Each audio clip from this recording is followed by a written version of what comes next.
બાલકૃષ્ણ શર્મા, નંદલાલ શર્મા બેના નંબર છે. નંબર પણ યુટ્યુબમાં તમારે ચલાવો. બસ ગુસાઈજી કાયમ આવી કૃપા રાખજો. બસ એની કૃપા હશે તો એ તમને બોલાવ્યો ને. 94 277 13 223. શ્રી વલ્લભાધીશ કી જય. ગુસાઈજી પરમ દયાળ કી જય. નવનીત પ્રિયા લાલ કી જય. ગોવર્ધન નાથ કી જય. શ્યામ સુંદર શ્રી અમને મહારાણી કી જય. अपने माथे विराजता सेव्य स्वरूप की जय. ગુસાઈજી પરમ દયાળની અસીમ કૃપા. સવારે ઉઠ્યા ત્યારે એવું હતું કે હવે ઘરે જવાનું છે રાજકોટ, પણ જેને વિઠ્ઠલ નાથ વિચારે રે એને પ્રગટ પદાર્થ ચારે રે. આ પુષ્ટિ માર્ગ. તને મળવાનું મન થાય મર્યાદા, પણ મારા વાલા તને અમને મળવાનું મન થયું એ પુષ્ટિ. આજે એની અમે પ્રતીતિ કરી. આ બેઠક, આ વૃક્ષ, આ વાતાવરણ, અને સૌથી વિશેષ આખી દુનિયામાં આ એક જ કૂવો એવો છે કે જેમાં દ્રષ્ટિ કરતાં નાગજી ભટ્ટને કેરી પ્રગટ થઈ અને ગુસાઈજીએ, નવનીત પ્રિયાજીએ અને શ્રીજી બાવાએ આરોગી. પણ આ બધું મહાત્મા અમને અહીંયા બાલકૃષ્ણભાઈ શર્મા જે અહીંના મુખિયાજી છે, અને નંદલાલભાઈ શર્મા જે એમના નાના ભાઈ છે, જે અત્યારે વ્રજમાં બિરાજે છે, વારંવાર અમને આનું મહાત્મા સમજાવે. અહીંના પ્રસંગો કે દિનતા કોને કહેવાય એ આ મુખ્યાજીના સ્વભાવ ઉપરથી, વર્તન ઉપરથી, વાણી ઉપરથી, વિચાર ઉપરથી અમને સમજાઈ ગયું. એટલે મારે બસ એટલું જ કહેવું છે કે તમે બધા ગુસાઈજીની ઝાંખી કરો. આખી દુનિયા જ્યારે ગુસાઈજીની ઝાંખી કરશે ત્યારે મને એમ થશે કે મારા ગુસાઈજીએ હું અમદાવાદ જતાં જતાં રોકાઈ ગઈ એ પ્રગટ પ્રમાણ બતાવી દીધું કે મને તારા વિના ચાલશે નહીં. ઓલું કીર્તન છે ને, આગે ગાય પાછે ગાય હાકે હટક હટક, તો એમાં છેલ્લી કડી આવે છે કાહુ સો હા કહી કાહુ સો ના કહી. તો હું આજે બહુ નસીબદાર છું.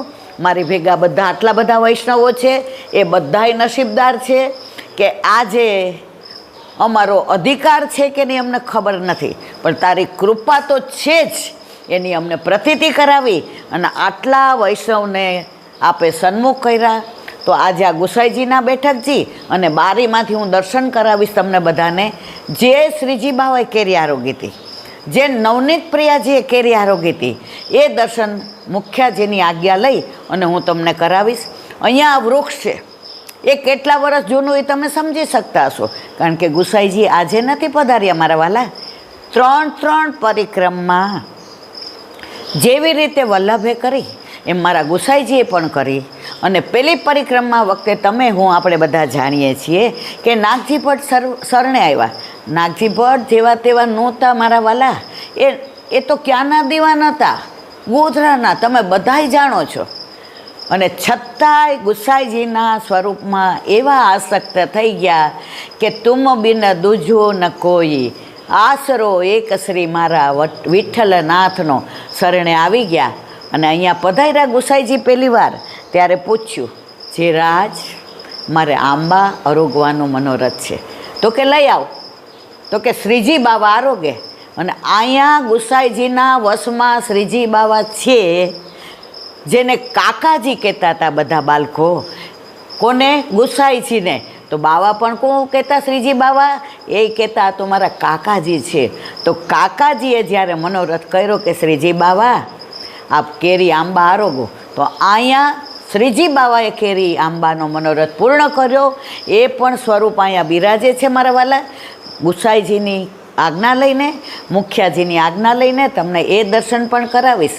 અને બીજી વાર નવનીત પ્રિયાજી આરોગ્યા, એ પણ અહીંયા બિરાજે છે.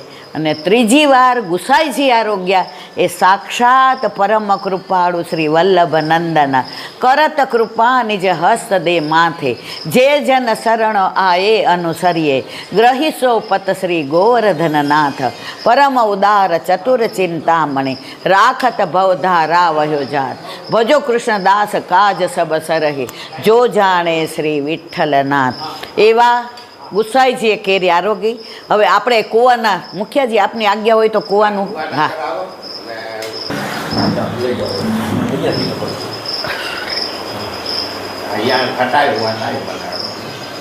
બસ એટલે શું આખી દુનિયા આજે રાજી રાજે થઈ જાય ને. આપનું રોજ રોજ મુખડું હસતું રે અમને ગમતું રે આ તો કહું છું રે ગુસાઈજી આપને ગમતું. આપને રોજ રોજ મુખડું હસતું રે અમને ગમતું રે આ તો કહું છું રે ગુસાઈજી આપને ગમતું. એક આપને ગમતા ઠાકોરજીને બીજા આપને ગમતા વૈષ્ણવ. એક આપને ગમતા ઠાકોરજીને બીજા આપને ગમતા વૈષ્ણવ. આપના વૈષ્ણવની દિનતા આપને ગમતી રે મનમાં રમતી રે આ તો કહું છું રે ગુસાઈજી આપને ગમતું. આપનું રોજ રોજ મુખડું હસતું રે અમને ગમતું રે આ તો કહું છું રે ગુસાઈજી પ્રભુ ગમત. હવે તમને એ વૃક્ષના દર્શન કરાવું મુખ્યાજીની ગુસાઈજીની આજ્ઞા લઈને. તો ભલે તમે લોકો દેહથી ત્યાં છો પણ મનથી તો બધા અહીંયા પહોંચી જ જશો. આવો મારા વાલા વૈષ્ણવ, તમને વૃક્ષના દર્શન કરાવો. આવો, બોલો. હવે આ વૃક્ષ છે જે ગુસાઈજી આવી અને પધાર્યા આપણે એ વૃક્ષ છે આ બધા. વાહ વાહ, ચારે બાજુ હજી એટલી જ લીલોતરી છે, એટલો જ છાંયો છે, એટલી જ એની નિસરા છે, એટલું જ જાણે હમણાં જ ગુસાઈજી અહીંયા બિરાજતા હોય એવું આપણે બધા ફીલ કરીએ છીએ. અને એ કૂવો છે નાગજી ભટ્ટ જે કેરી પ્રગટ કરીને રોગાયેલી છે. જો મારા વાલા વૈષ્ણવ, આ કૂવો અત્યારે પણ આ કૂવો ફૂલ ભરેલો છે. જેની હાઈટ સારી હોય એ ડોલ લઈને જલ કાઢી શકે. તો આખી દુનિયામાં કૂવાની એ જ વિશિષ્ટતા છે કે નાગજી ભટ્ટે કહ્યું છે, રાજ મારે આપને કેરી આરોગવાવી છે, મારે આપને આંબા આરોગવા જ. ત્યારે શું કહ્યું ગુસાઈજીએ? બજારમાં લઈને નહીં, દ્વારકા જઈને નહીં, અબ્બી હાલ તું મને આરોગાવે તો હું આંબા આરોગું. તો નાગજી ભટ્ટે અહીંયા દ્રષ્ટિ કરી તો એમાં આંબા આવ્યા અને એ આંબા જળથી ખાસા તો થઈ ગયા હતા. તો મારા ગુસાઈજી, મારા શ્રીજી બાબા અને મારા નવનીત પ્રિયાજી આરોગ્યા. એનું પ્રગટ પ્રમાણ આજે 500 વર્ષ પછી પણ જેઠ સુદ છઠના દિવસે આજે પણ એ દિવસ જે હતો જ્યારે નાગજી ભટ્ટની દ્રષ્ટિથી ને આંબા આવ્યા હતા એ દિવસ એટલે કે જેઠ સુદ છઠના દિવસે આજે પણ આ કૂવામાંથી ને આંબા આવે છે. અને ગુસાઈજી, શ્રીજી બાવા અને નવનીત પ્રિયાજી આરોગે છે. એવી જે દર્શન ઝાંખી થાય એ બધા ભાગ્યશાળી, સૌભાગ્ય છે યમને જુદે. આજે યમુનાજીની કૃપા થાય કારણ કે આ જળ છે તો આપણને પણ આ કૂવામાંથી ને કેરીના દર્શન જેઠના સુદ છઠના દિવસે થાય અને આરોગતા જોઈએ એવી વિનંતી કરીને આપણે બધા જઈએ. તો આપણને પણ જેઠ સુદ છઠના દિવસે ગુસાઈજી પરમ દયાળ છે, પરમ કૃપાળ છે. બોલાવશે એમાં કોઈ શંકાને સ્થાન નથી. આવા રળિયામણા બેઠકજી જ્યાં કોઈ શો નથી, જ્યાં કોઈ દેખાવ નથી, જ્યાં કોઈ આડંબર નથી, જ્યાં કોઈ ગીર્દી નથી, જે પોતાના છે એ આવશે. આજે દીકરાને કાંઈ પ્રસંગમાં બાપને હોય તો દીકરો આવે, એની વહુ આવે ને પૌત્ર પૌત્રી આવે, ગામના ના આવે. તો આજે આપણે પોતાના હતા અને પોતાના કરીને બોલાવ્યા. તો એવા ગુસાઈજીના ચરણારવિંદમાં સાક્ષાત દંડવત પ્રણામ કરી અને વિનંતી કરીએ છીએ મારા વાલા, આપણે કાંઈ શ્રમ પડ્યો હોય, બોલવામાં કાંઈ ભૂલ થઈ હોય તો ક્ષમા કરજો. છોરું કછોરું થાય, કાંઈ માવતર કમાવતર થાય નહીં. બસ આ બેઠકે અમે આવ્યા, આનંદ લીધો. અને એનાથી એક વિશેષ મારે વાત કરવી કે રસ્તામાં અમે બધાને પૂછતા હતા, ક્યાં છે ગાગા ગોગળ?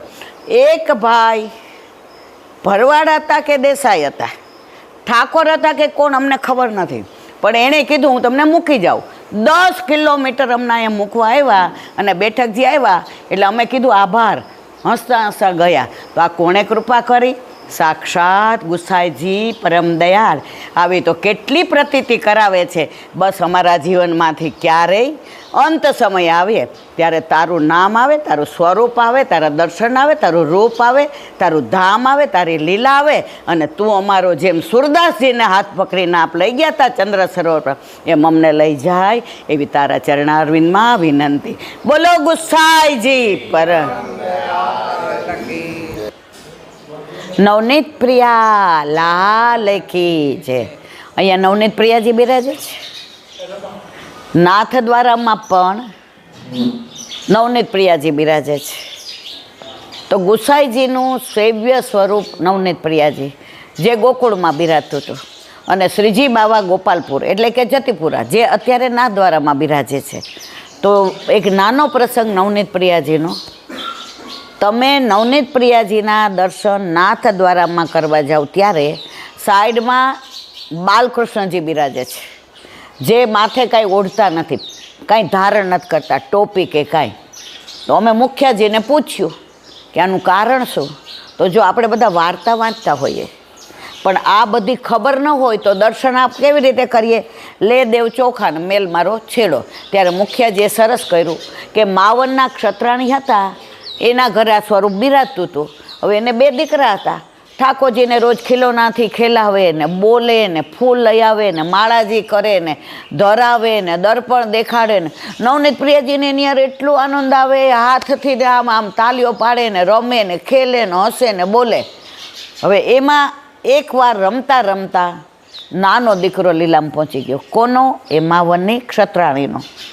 તો એ આણે વિચાર કર્યો કે હવે મારા પ્રભુને આ 2 નથી તો રમવાની મજા નહીં આવે, પણ મન મનાવી લીધું.